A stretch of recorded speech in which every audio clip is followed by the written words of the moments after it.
కడుపుకి ఎంతో హాయినిచ్చే fruit custard recipe. చిన్న బౌల్లో 3 స్పూన్ల కస్టర్డ్ పౌడర్ వేసుకుని 1 కప్ వరకు పాలు వేసి బాగా కలపండి. అందులోనే 4 చుక్కల వెనీలా ఎసెన్స్ వేసి బాగా కలపండి. బౌల్లో 2 గ్లాసుల పాలను వేసి పాలను బాగా మరిగించండి. పాలు మరిగినాక తగినంత షుగర్ వేసుకుని బాగా కలపండి. కస్టర్డ్ మిల్క్ వేసుకుని మంటని మీడియం ఫ్లేమ్లో పెట్టి కలుపుతూ ఉండాలండి. పాలు అనేవి కొంచెం తిక్కుగా రాగానే స్టవ్ ఆఫ్ చేసుకుని చల్లారపెట్టుకోండి.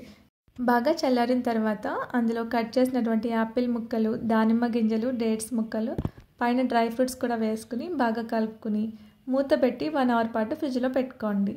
ఇందులో మనం గ్రేప్స్ కూడా యాడ్ చేసుకోవచ్చండి. చిన్న చిన్న ముక్కల కింద కట్ చేసుకుని ఫ్రిడ్జ్లో 1 అవర్ పాటు పెట్టిన తర్వాత బనానా ముక్కలు కూడా వేసుకుని బాగా కలుపుకొని సర్వ్ చేసుకోండి.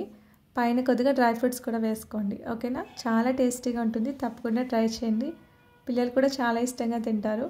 మా బాబాయ్ అయితే ఫ్రూట్స్ సెపరేట్ చేసి పాలు మాత్రమే తాగాడండి. తప్పకుండా ట్రై చేయండి. Thank you.